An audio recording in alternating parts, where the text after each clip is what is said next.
माघ मास महात्म्य 15वां अध्याय। प्रयाग महात्म्य। दत्तात्रेय जी कहने लगे कि हे राजन, प्रजापति ने पापों के नाश के लिए प्रयाग तीर्थ की रचना की। सफेद और काली जल के धारा में स्नान का महात्म्य भली प्रकार सुनो। जो इस गंगा में माघ में स्नान करता है वह गर्भ योनि में नहीं आता। भगवान विष्णु की दुर्गम माया माघ मास में प्रयाग तीर्थ पर सब नष्ट कर देती है।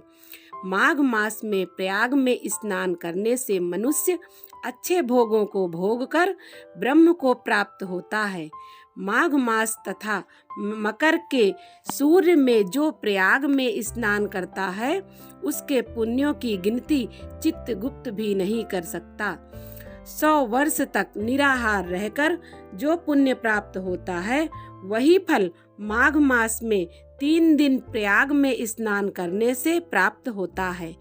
जो फल 100 वर्ष तक योगाभ्यास करने से मिलता है, जैसे सर्प पुरानी केचुली को छोड़कर नया रूप ग्रहण कर लेता है, वैसे ही माघ मास में स्नान करने से मनुष्य पापों को छोड़कर स्वर्ग को प्राप्त होता है। परंतु गंगा यमुना के संगम में स्नान करने से हजारों गुना फल मिलता है। हे राजन, जिसको अमृत कहते हैं वह यह त्रिवेणी ही है। ब्रह्मा, शिव, रुद्र, आदित्य, मारुतगण, गंधर्व, लोकपाल, यक्ष, गुहक, किन्नर अणिमादि गुणों से सिद्ध तत्व ज्ञानी ब्राह्मणी, पार्वती, लक्ष्मी, सची, नैना, दिति, अदिति, संपूर्ण देव पत्नियां तथा नागों की स्त्रियां घृताची, मेनका, उर्वशी, रंभा, तिलोत्मा, अप्सरागण और सब पितर मनुष्यगण, कलयुग में गुप्त और सतयुग आदि में प्रत्यक्ष सब देवता माघ मास में स्नान करने के लिए आते हैं।